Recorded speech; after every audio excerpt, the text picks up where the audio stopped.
Hey there, everybody. So we are back after taking that week off. I apologize for that. We it's been 2 weeks in the Runkles household as far as sickness is concerned. But we're back now, back on schedule and all that good stuff.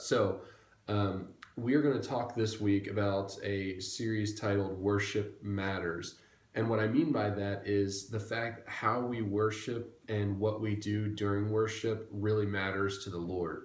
And so today we're going to kind of talk about worship a little bit, but then the next 3 days we're going to be talking about some aspects of worship that's not all encompassing, but it's kind of the three major aspects of worship, which is singing. We all think about that one, but then it's also giving and it's also serving.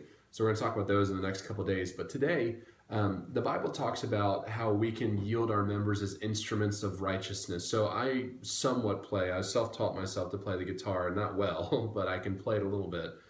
And whenever I think about the guitar, I love hearing a guitar be played. I love hearing it played well, and people that can just, play the heck out of it, I enjoy listening to.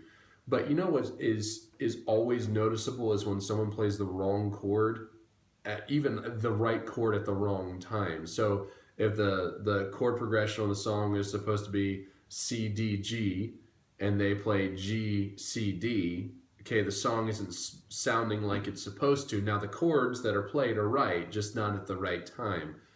And a lot of times in our lives, as we yield ourselves as instruments of righteousness, God always has the correct song picked out for us, and He always has the correct chord progression picked out for what will make our life the best that it will be.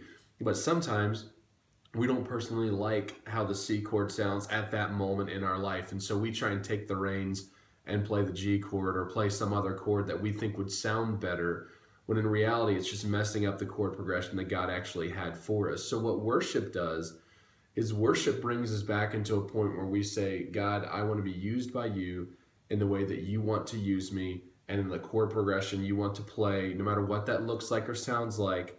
I want to be used by you to impact the world. Because worship, the actual definition of it, is giving reverence or awe to a deity, but in what we like to say is worthship. So it's giving worth to something. So when we worship God, we're giving Him worth. We're making Him worth something to us. We're focusing on Him and giving back our lives to Him. So over the next 3 days, we'll talk about the idea of singing, giving, and serving. But today I want you to focus on just saying, Lord, I want to worship you correctly. I want to worship you the way that I know I should. And I want you to run. I want you to control. I want you to have all power in my life. And I want you to play the instrument, not me. I'm going to ask you today to pray for my son, Titus. He has been very sick. So hopefully you will have seen him. I'm recording this on Sunday. Hopefully you'll see him tonight. He's been on antibiotics and all that stuff, but he's just having a rough go of it. So if you pray for him, I'd be grateful. Have a good day.